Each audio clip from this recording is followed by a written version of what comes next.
Hello everyone, how have you been?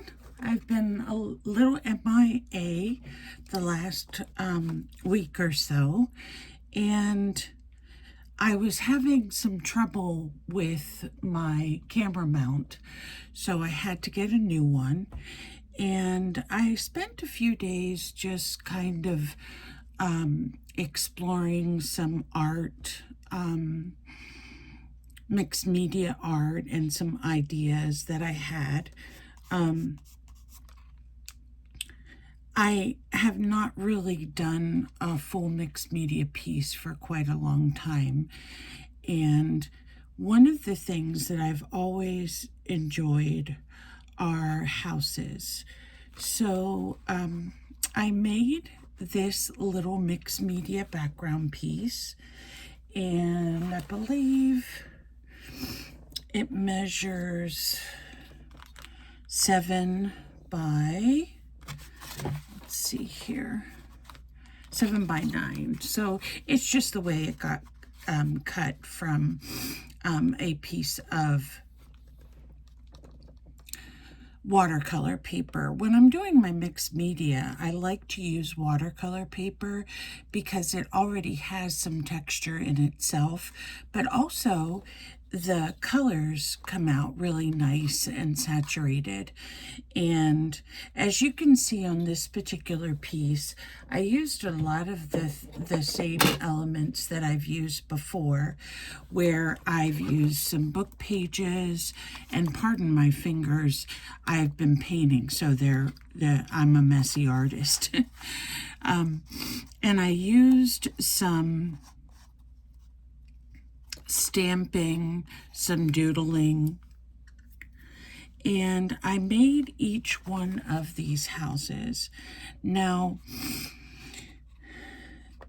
the fun part is, of course, cutting out the houses and making them, and then doing the background. So I was looking up some mixed media pieces and was watching a few videos, and that's how I got this idea. Now, this is, I don't know if you guys can tell, but it's kind of a three-dimensional. So what I'll be showing you today is the basic process of making a mixed media piece and how I layered it so that you get some dimension. So there is the completed piece that I was very pleased with. Here are some leftover pieces. So we have a piece here, a piece here, and then what I was going to do is add a third piece right here and just stagger that. So that is, and what I did is, as you can see, is I just took a little piece of cardboard and put it underneath, and you just glue it down. Now, I'm not going to glue this down yet because I need to decorate the background of this, and then I'll add it on. Now, you could leave it plain if you wanted to, but I'm going to do a few more things to this background before I start adding any houses. But here is a piece of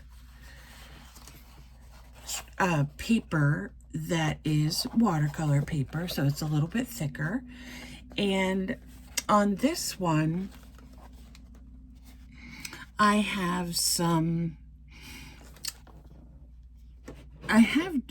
gesso in different ones, this brand, and I find that this brand, for some reason, it doesn't say it's heavy body, but it comes out a little bit thicker.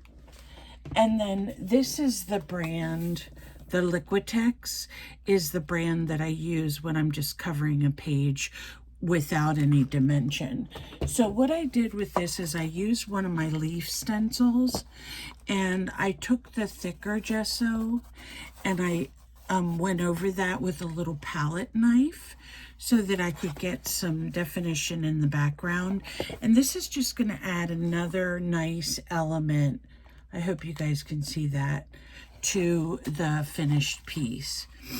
So that is how we start our background. We take regular gesso and cover the whole page, and then I took a this may be this, like I said, maybe the same kind of fluid gesso, but I just find personally when I use it, it's a little bit thicker, so I chose that to put the design on the background. I know it's kind of hard to see in this lighting, but I went ahead and put this design on. So I'm going to let this finish drying a little bit, and then we will work on a mixed media piece together. Now here are the little houses. Let me just keep this here because it's pretty much dry enough. So what I did with the little houses is I basically cut out shapes that were kind of cute and whimsical with crooked roofs and what I did is I used, this is actually the back of a paper pad that had been used up that I saved.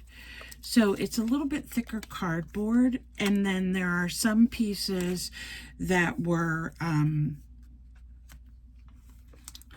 file folder. So this is the really fun part, is when you take the time to decorate your little houses. And what I used to decorate these with is I used my my marker, my Uniball fine point, and I used watercolors. The reason I use watercolors is because I don't have that many acrylic paints, and it was just kind of fun to see what kind of colors I could get. I have a really nice palette that I got from Amazon, I believe, which I'm really mad at Amazon right now, so we'll not even go there. But this has some metallics, it has some neons in it, and as far as I can see so far, the colors are very nice. I'm not an expert at using watercolors by any means, but I do enjoy experimenting with different paints. I had always used watercolors that were kind of the ones that came out of the tube, or when I was a little kid, we used the ones that came in the little palette, and I think those are still good for general crafting if you don't want to invest in a nice set. I don't remember how much this set cost me, but I probably wouldn't have purchased it if it wasn't a reasonable price. So what I'm going to do is I'm going to make some of these houses with you and just show you the basic process. So the first thing I like to do is I like to take my ruler. Oops, I'm sorry if I bumped my camera. I like to take my ruler and actually make different, make kind of like outline the house. So that would be my first process, to kind of outline the house so that when I paint it, it'll have a structural definition to it. And you can, I think this one has a little stray piece of paper on it. You can, when you cut these out, so if you draw them and then you cut them out, and you use the same kind of marker, you can just, you know, cut so that you can still see the line, and then this saves you the process of having to go back in and redo the lines. But I just think it looks nice to kind of outline the structure a little bit. So I'm going to do a couple here and just show you. So I just go along the roof and the sides mainly, just so that once we design our house, we'll know not only lines to stay in, but also it'll give more of a structural definition to the house. Now you can do a couple things here. For example, let's say, since this is a tall, skinny house, let me see if I can get that corner real quick. It didn't go all the way over. Okay, so since this is a larger house, we can put different lines in here if we want to, and that way we have different spaces we can work with. So here are two. Now this one is one I started, and as you can see, I kind of made some little lines here to make some more definition to the roof. But that's the basic process of this, is to take your house and put your lines on it so that you get an actual structural piece. And then you have so much fun just taking the watercolors and filling in the spaces. And because the watercolors dry so fast, it's actually a really great paint option, because you can, you know, you don't have to wait for this to dry very long, which I like that fact. And, you know, these lines that we're making, for example, the windows and the doors, I don't use a ruler for them. I just kind of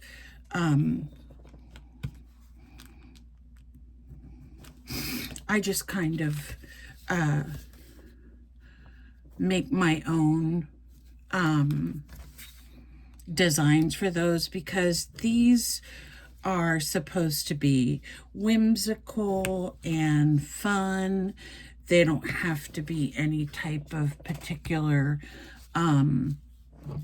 artistic design. I'm going to do a big one here, and then I'll start painting and you guys can see what this looks like. So I hope everybody's been doing good. I am doing okay.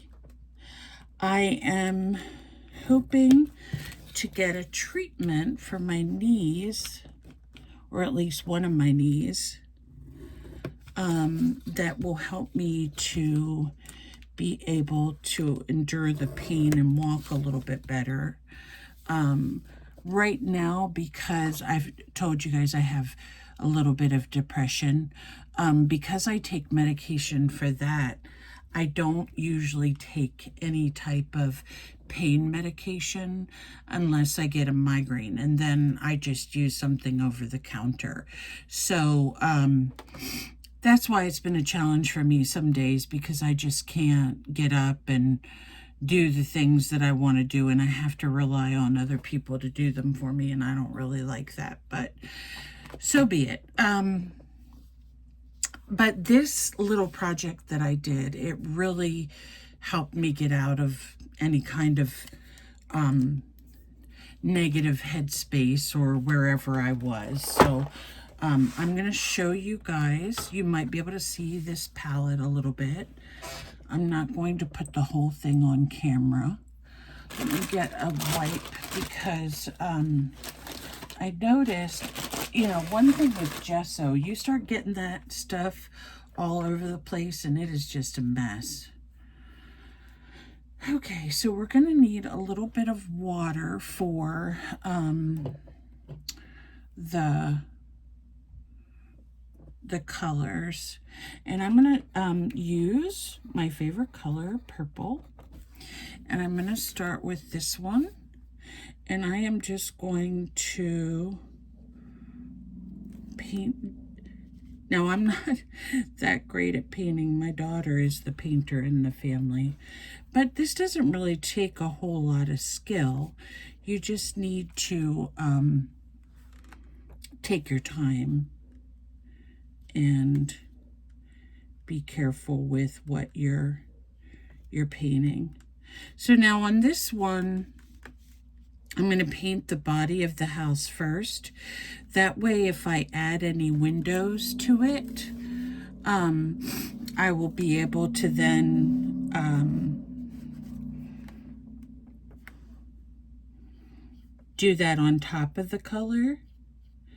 And surprisingly enough, once the watercolor dries, you do get some nice colors still out of the when you put it on top of the color. The reason why I'm smoothing this out is because I use tea-dyed paper to cover it, and it gets bubbles when it gets wet. So the only way you can really prevent that from happening is, as far as I can see, maybe using gel medium or the Deacon glue that has the acetone in it, and that will prevent your paper possibly from warping. But honestly, when it's a little project like this, it doesn't really bother, the warping doesn't really bother me that much. So I just try to smooth it out with my hands. And this is a real pretty kind of a deep pink, almost on the red aspect of it. And as you can see here, I do have a paper underneath, because sometimes it's just easier to, if you have to go over the edges like that. So there. And then let me go ahead with I want to go back to the purple because I want to get this edge over here.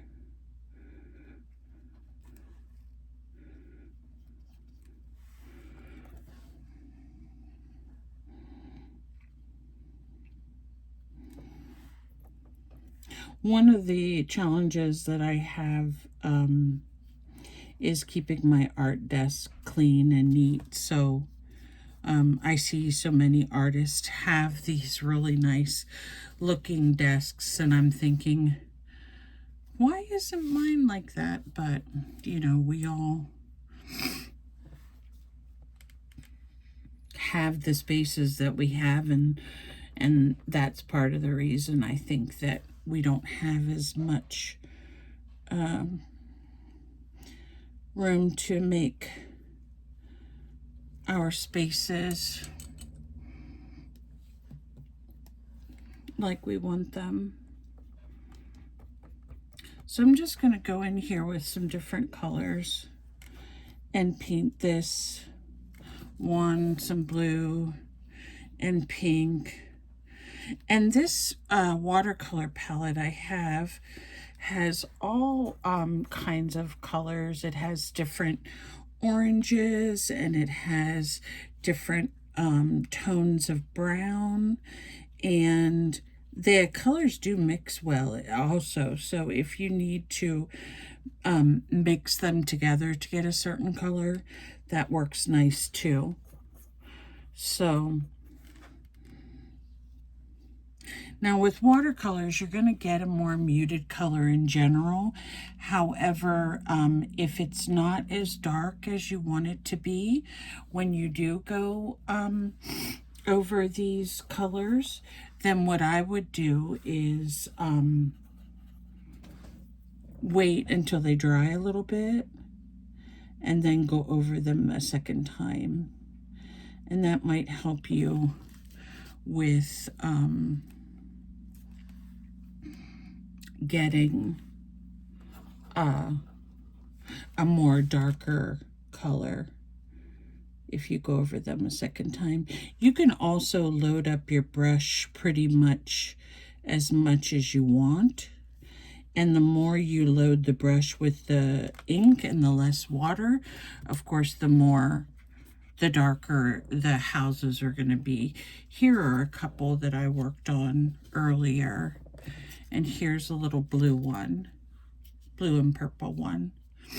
This one needs a little bit of, I think this color is like a burgundy. Let me see if I can fix this little window. My brush is almost too big for these little tiny details, but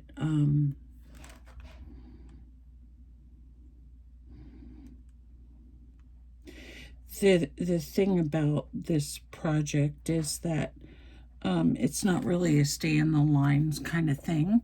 So what I would do with this is, because I got a little out of the lines with the burgundy, I'll just go back in with the ink pen and I will outline the curtain again, and it'll come out a little bit different. So there you go. This is how we make the houses. So what I do is I basically spend a while designing my houses the way that I want them. And then after I design all of my houses, I'm going to come back to a piece.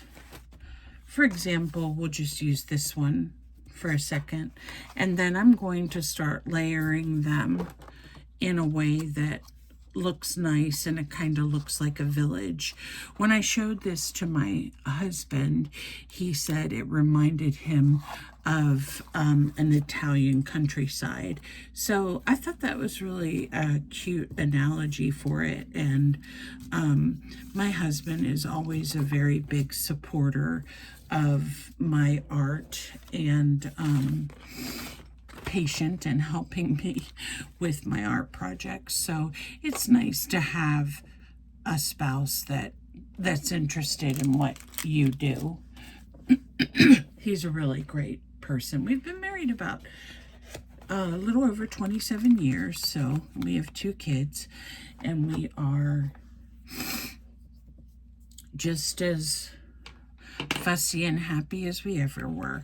So I'm going to go ahead and work on this mixed media background. I am going to move these because I'm going to be using my Dilution spray. And I watched this really funny video.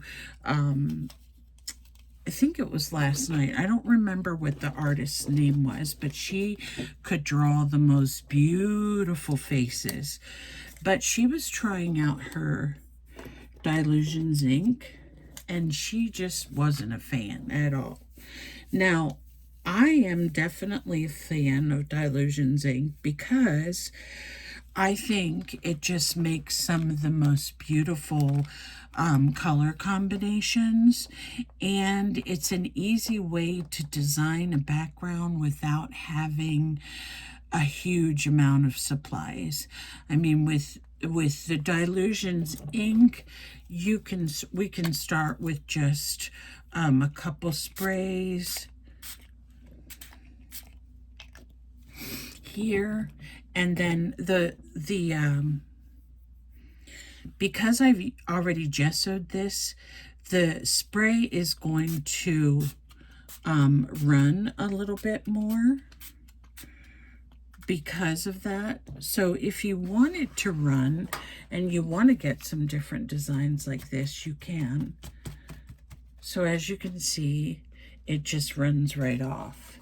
Now what I'm going to do, because once you start mixing colors that are not in the same wheelhouse, like for example, this green and orange obviously together is going to make a brown, and I don't want a brown on my background necessarily. So I'm going to wipe up some of those drips so that they're still orangey green or orange, because I don't want that color showing through. Now with this one, I'm going to add some of the polished jade. This is such a beautiful color.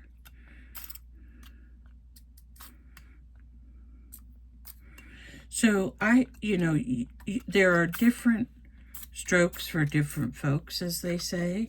So if you are not a fan of these inks, that's okay. You don't have to use them.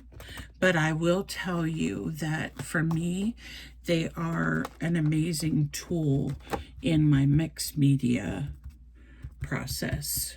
I just think they're so easy to use. And I'm working on getting 500 subscribers or more, of course, eventually. But one of the things that I will be doing is I will be including in my giveaway package for 500 some Dilutions ink sprays. So let's hope we can get there, and whoever wins them can then tell me how they liked using Dilutions ink spray. Okay, so that's why my hands are like 5 different colors.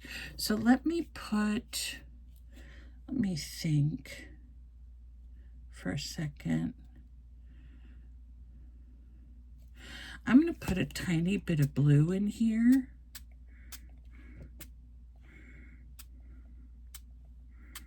And this is going to come out probably more like an ocean-y look, which is pretty, definitely. And I'm going to let it run this way so we can get some of the different directions on this. Now the original plan for my my Italian villa is I'm building a journal, and I have been doing all kinds of signatures and backing some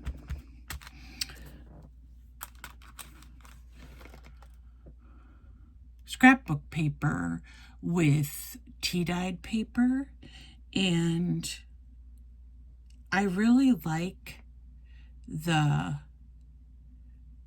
effect of doing that for a journal. So I have to sew around some of the edges, and I made some little ruffles, paper ruffles, and different things. So I just have to, at this point, just get the sewing machine going. So now this looks nice, but I think it needs a little bit more. And I don't know if you all can see. If I hold this at an angle, you might be able to. Some of the raised gesso and how it leaves like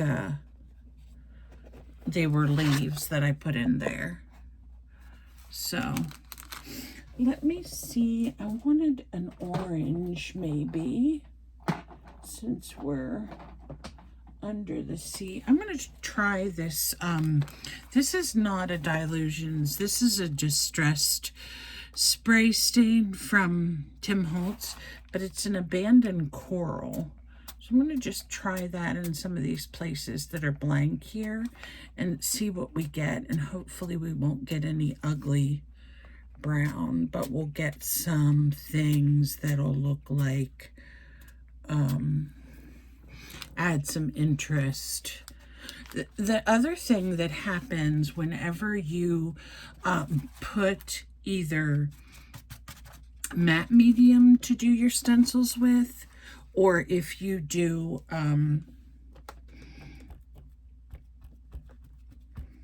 like I did with the thicker gesso, it helps to, when that paint's running, it'll run around the different edges, so you'll get some real interesting effects. Now, the one thing about this orange is, again, the same thing that I was telling you by adding on some of the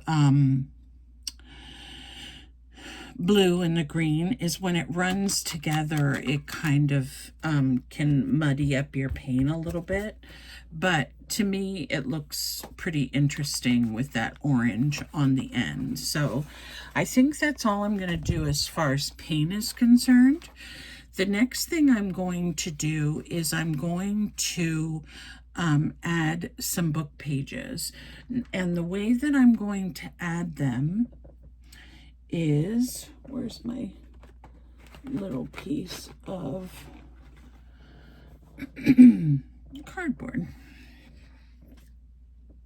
Okay, well, let's see.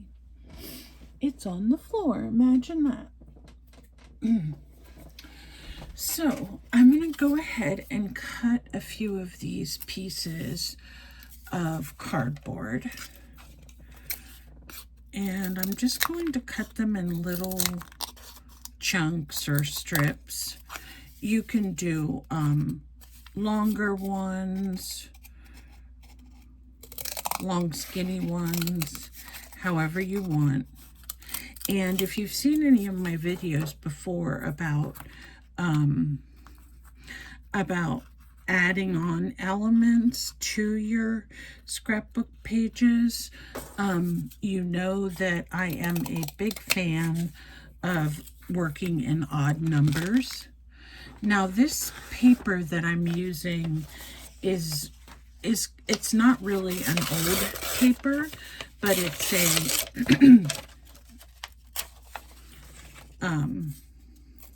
it's kind of an off-white color. And what I'm going to do is I'm going to go ahead and put this book paper down in these different places. And I'm going to use the beacon glue because the beacon glue seems to dry fast and stick fast. So as you can see, these pieces of cardboard are definitely recycled pieces. So whatever you have to kind of make that image pop up a little bit. And you know what? I'm doing this backwards. I want to do this way. Sorry, guys. Because I'm hoping that I can get a journal cover out of this. So we'll see what happens. Now, I will put some paper going in the opposite direction. Pardon me a minute.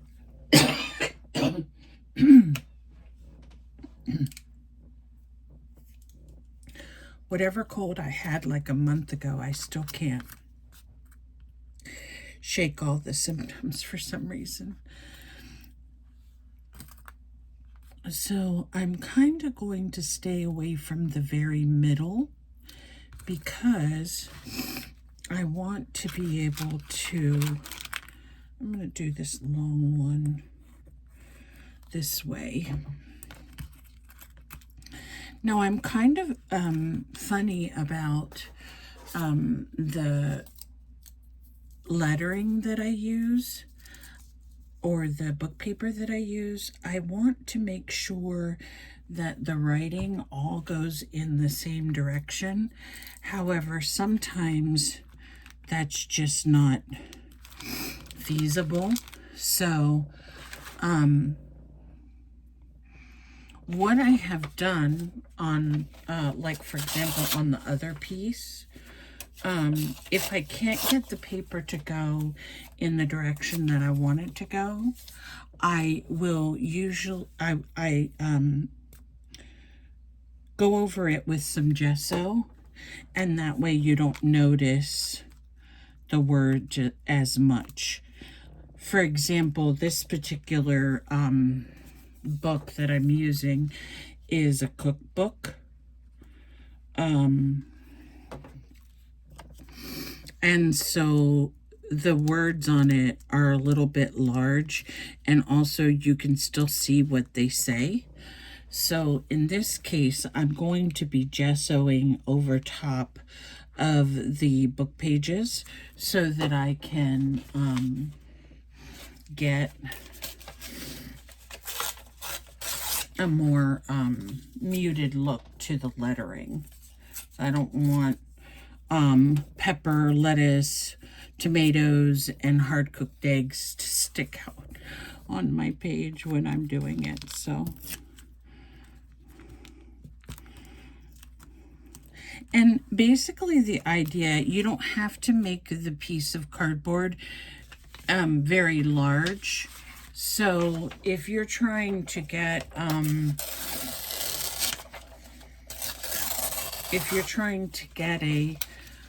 a piece that I mean, it's okay to make this longer than what the cardboard piece is, because I think it just adds additional dimension. I'm going to tear this one off a tiny bit because it's a little straggly there. And then I have one more that I'm going to make up and down.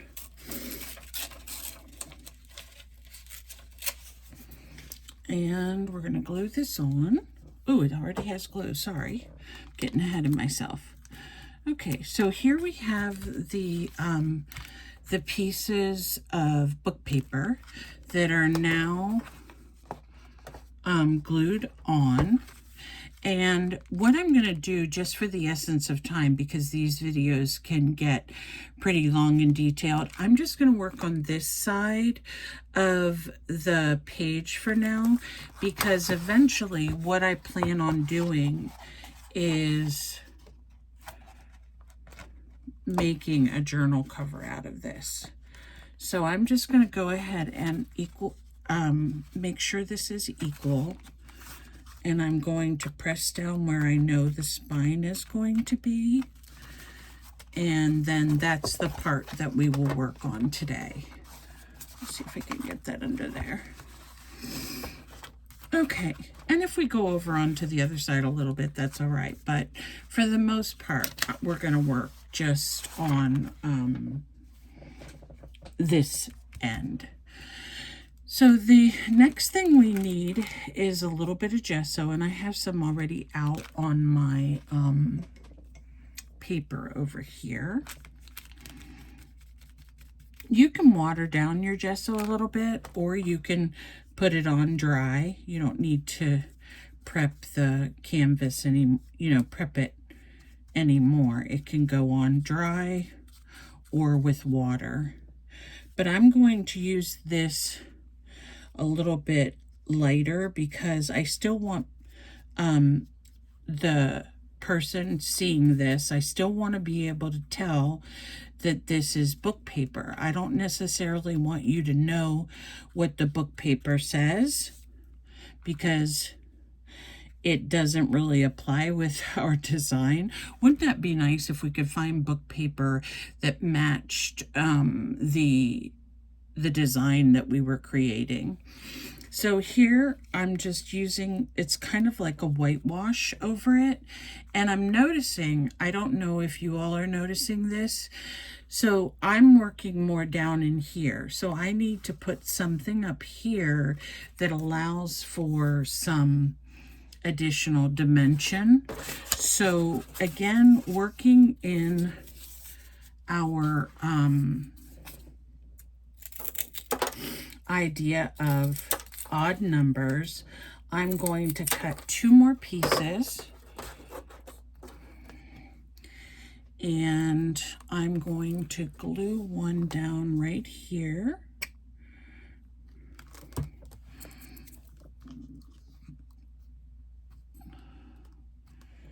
And then, actually, I think I'm going to put one down here.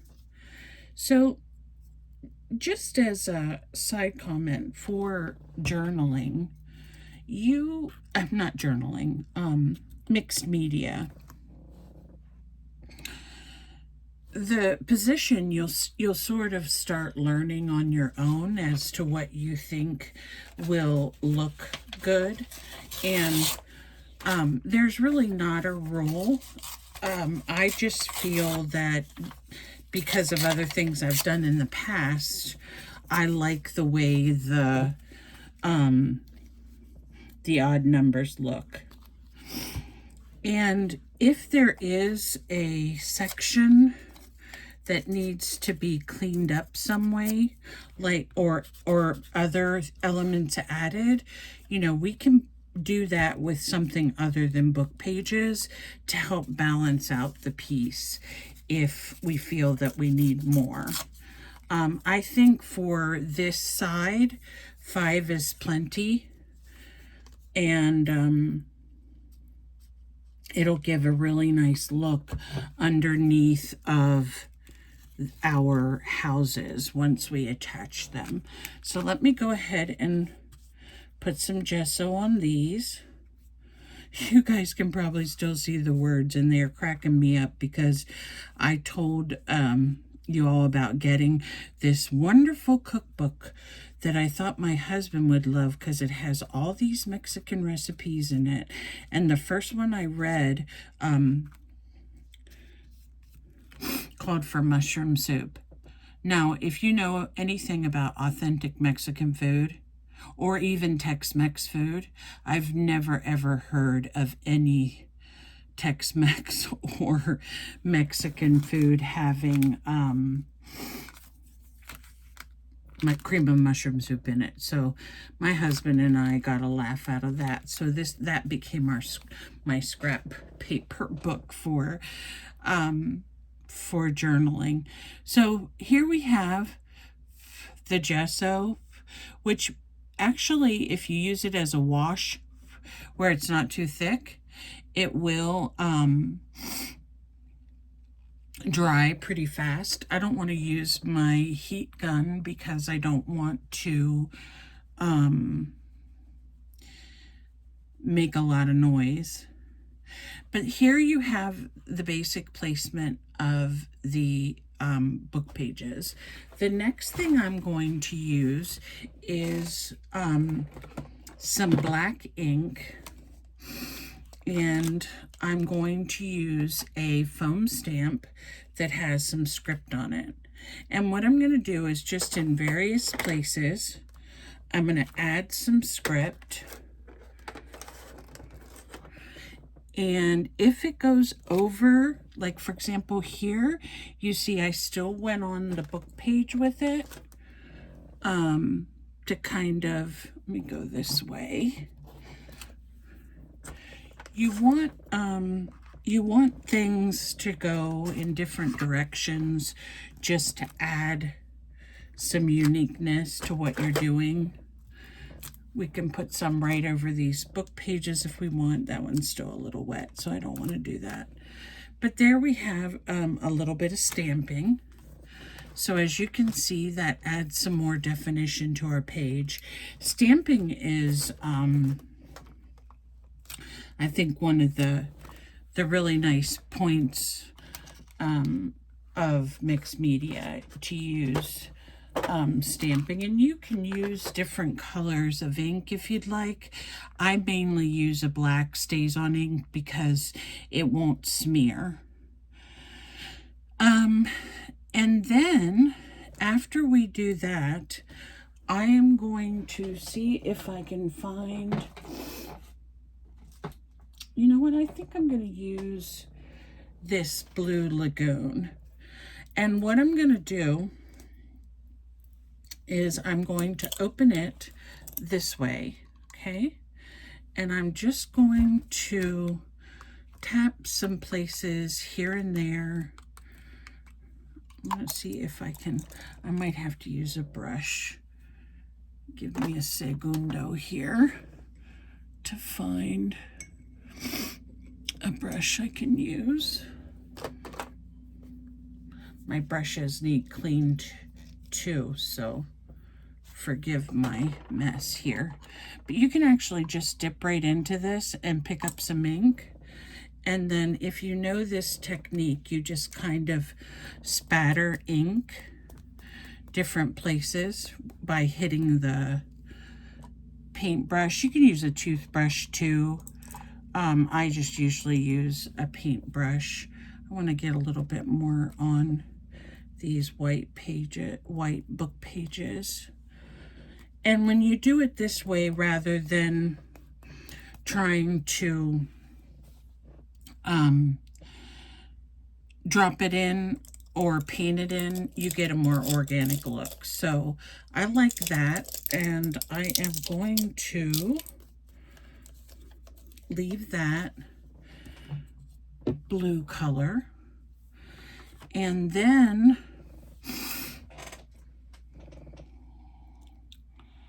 I am going to, I don't think I'm going to add any white yet, but I do like this design, so we'll let it dry a little bit.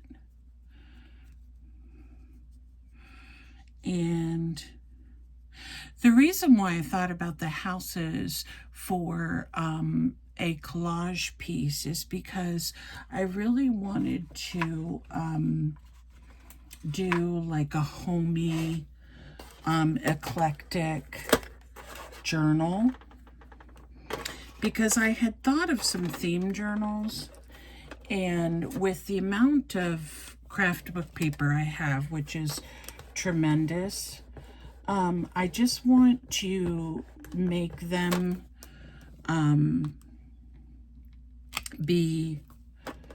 make it more of a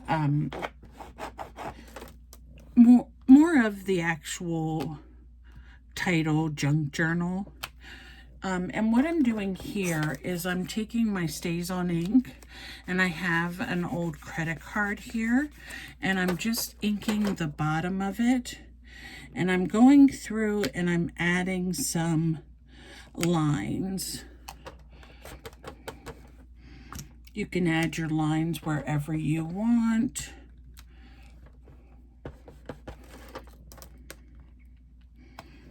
But I've seen a lot of artists use this technique around the edges, and it does give a really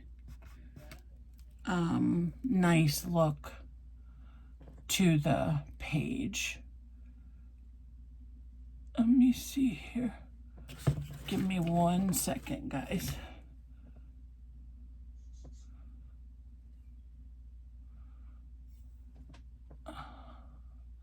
I don't know why when we're in the middle of videoing we get calls, but we do.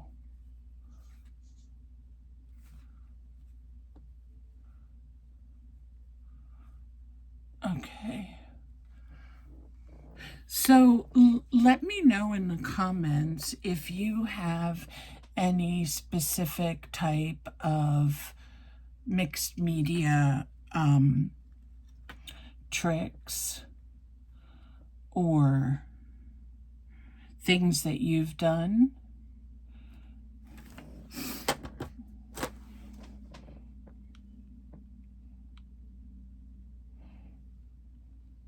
Acaz se alejó de Jehová y le fue infiel.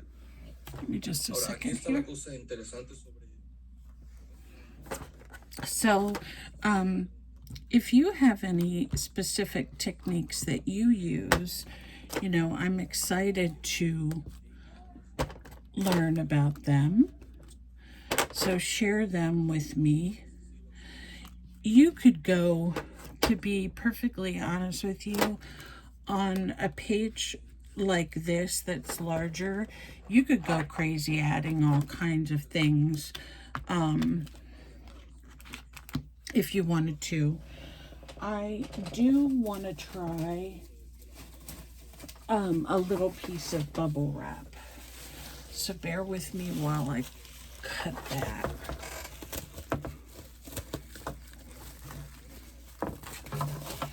This is just a very small piece. And what I'm going to do for the bubble wrap is I'm not going to use black. I'm going to use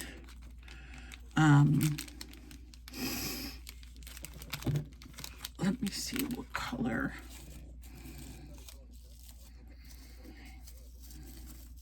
I think I'm going to go ahead and put in a little bit of pink. So the way I'm going to do this is I'm going to spray some of the ink on my Dilutions ink, and then I'm going to dab this in like this, and then I'm going to come over here and just smash it on, and I'm going to get I'm going to let this run a little bit thinner, and we're going to get this kind of circle-y look. Now down here it got a little thick because I smashed it too hard, but that's okay. We can work with it.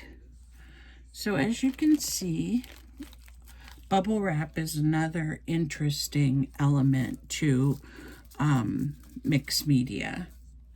A lot of people like using bubble wrap. Now let me show you something that you can do if you're really upset about this.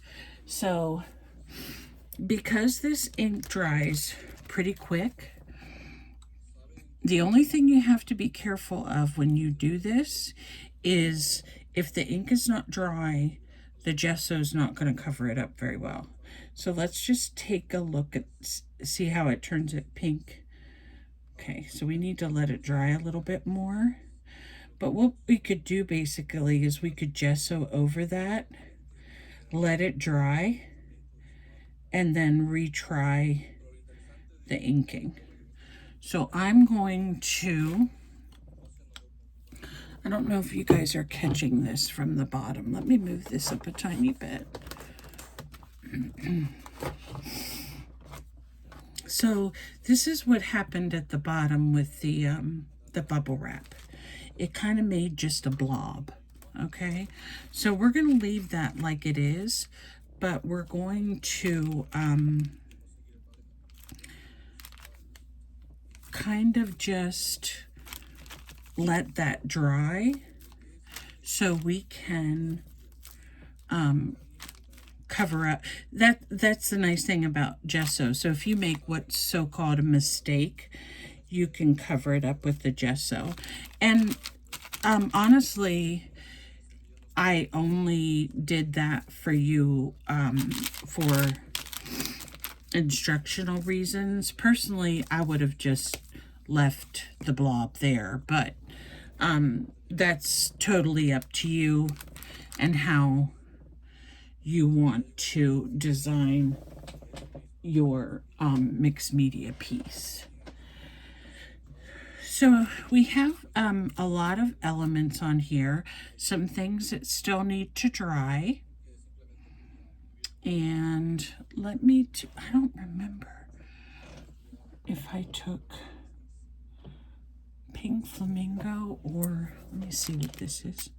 Yeah, okay. I couldn't remember if I used that or the fuchsia. There's also one thing I wanted to explain to you guys. And I think this comes a little bit from some of the medication that I take. But my short-term memory will go periodically.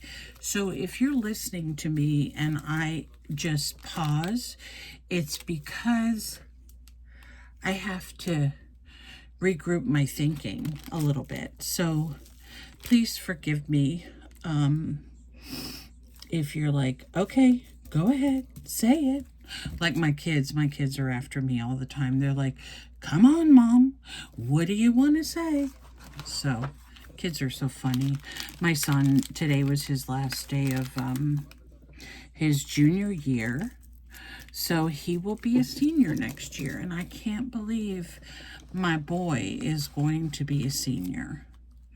He is, I do have to say, and I'm not just saying this because he's my son, but I do have to say that I have a nice young man for a son. So far, so good.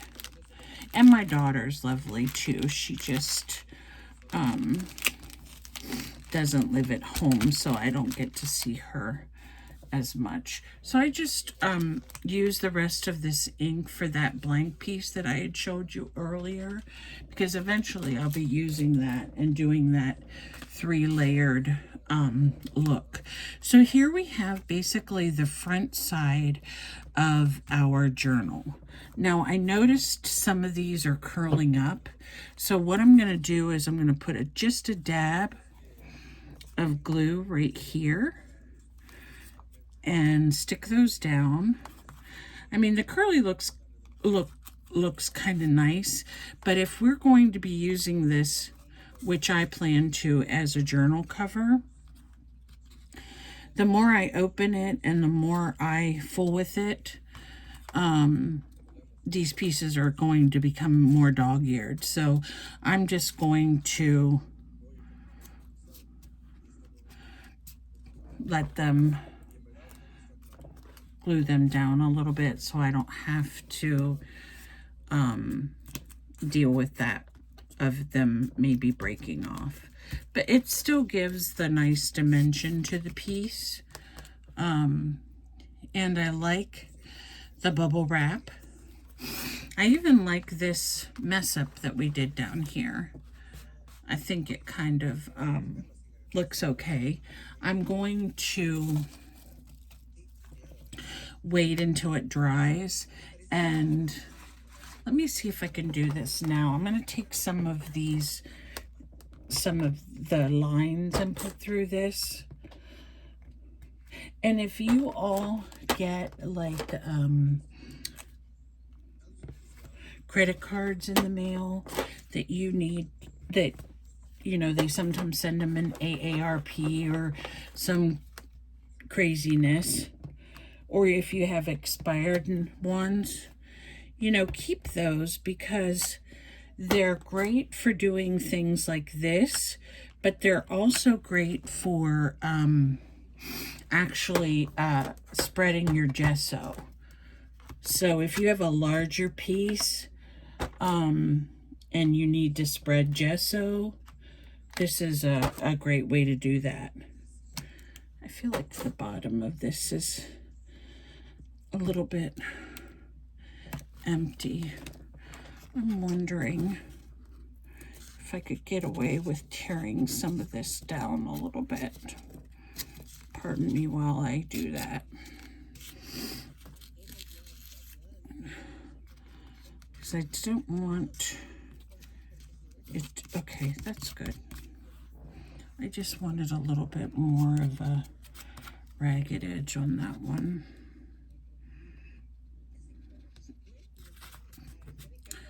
So here is our design, and I'm really pleased with how everything turned out. I'm going to go ahead and put my ink away and my card so I can use it for next time. And we'll save the bubble wrap too in the gesso. So here we have basically the front cover of our journal, if we're going to be using it for a journal. Let me just glue this down real quick. Okay. And then, pardon me. And then I think this looks really nice. Now, what I will probably do with this is I'll let it dry a little bit more, But let me see where we laid our houses. We're just going to use the ones that that I already have made. And the way that I did this is I started from the bottom and I kind of just overlapped the houses so that they look like little row houses. Here I have a couple more, so we'll just see how. And it's fun when you use skinny ones and fat ones, and you use roofs that go one way and another way, and pardon me. And that, I just think, adds to the creativity of the journal. But when we, like, for example, this that we were saying looked like a mistake, you know, we can put that house down there, and then that takes care of that problem. So there you go. There's how we add the houses. Now, the last thing I'm going to do is I'm going to take my Uniball pen. These pens are so nice for writing on top of gesso and ink. I think one of the ladies that I was listening to had mentioned that she couldn't find a pen that worked very well on top of this process, but I personally have found that the Tombow and the roller balls work really well. So all I'm doing here is I'm going to outline a few of these circles just to give it a little bit more definition to the collage. These are just extra things I do. You don't have to do that if you don't want to do that. I like this effect, and I think it's fun to do. Even though, and it's curious because I often think of this as a collage or mixed media artist. You know, we take all this time to kind of make these interesting designs, and then half of them end up getting covered up by gesso or whatever. But that's just part of the process. You don't have to cover everything up with gesso.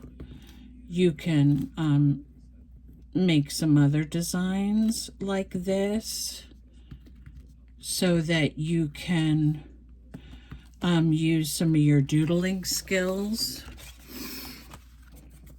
And that's what I love the most about, I think, doing the little houses and doing the background, is I can do a little bit of doodling. And doodling doesn't have to be anything that is necessarily artistic. When you're doodling, you can also make things look like, you know, a little whimsical, is what I'm getting to. So this is a fun project to do if you feel like getting all messy, and you know, because some people do spread their gesso with their hands, or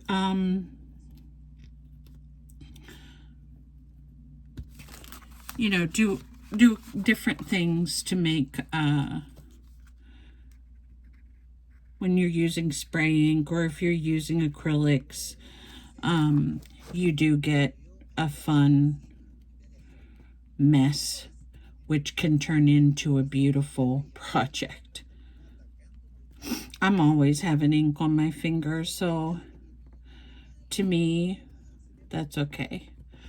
It'll come off eventually. And And if you do wonder how to get the ink off, all you have to do is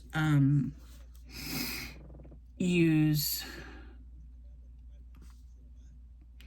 usually shampoo will get it off. If it doesn't get it all off the first time, it will the second time. So no big deal.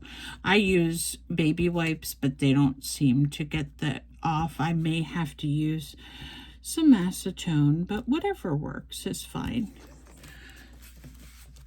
So right here, I'm just doing a little bit of doodling and adding some little designs along the edge.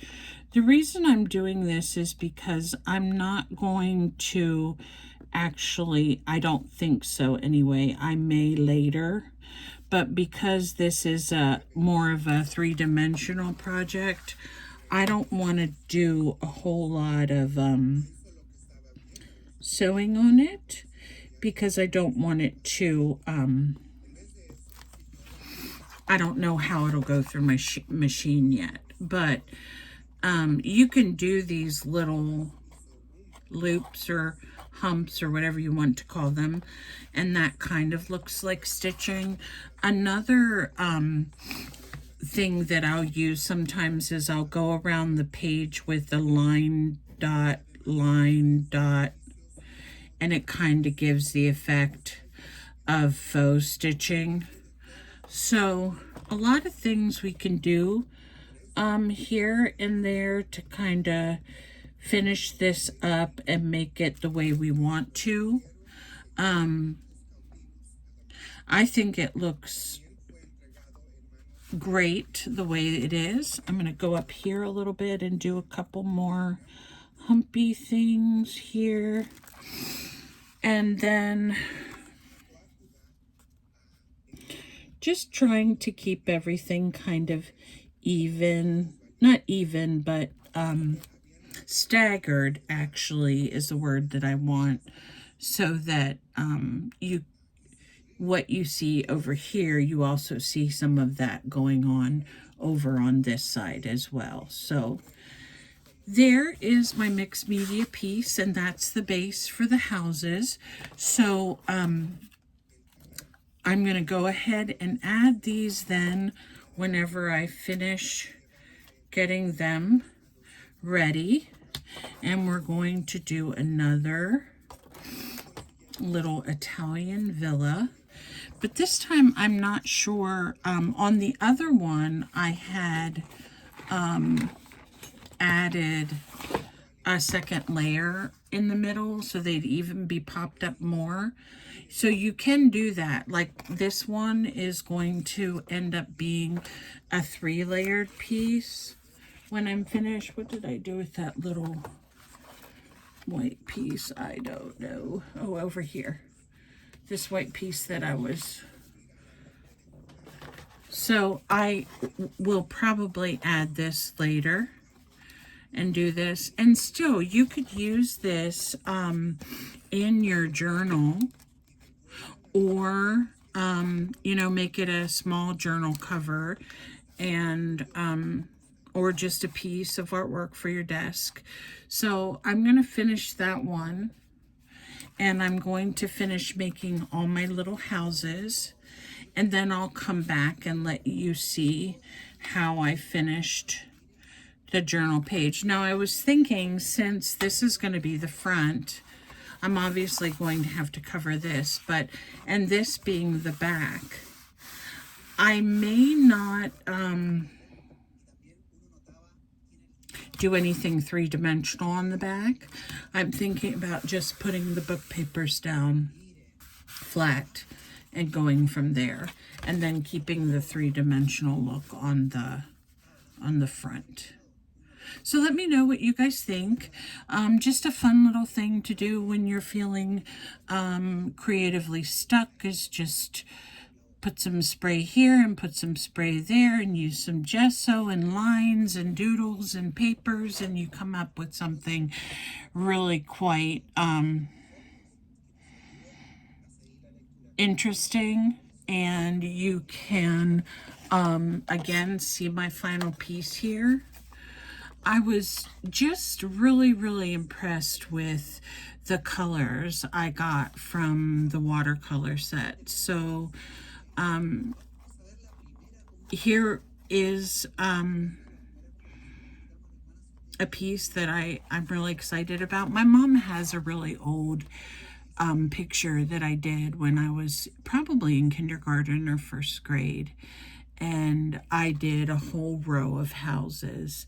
So I think I've always liked houses, and my mom too. So this came out really cute, and I'm really pleased with it. So I hope you guys enjoyed it. Sorry if it was a little long. I haven't seen you for a while, so I wanted to spend some time. I got my lights and everything up and working, so I'll have probably a Temu haul next week. And I'm going to show you how I'm going to make some journal pages for my journal. And also I have another little house project. So I hope you all have enjoyed your stay with Jean's Gems today and with me. And thank you so much for following. And any questions or concerns on how I do anything, just let me know and I'll be happy to share. And let's get that subscribers up to 500, guys. I can't wait. Thank you so much. I love you all. Please stay safe and art on.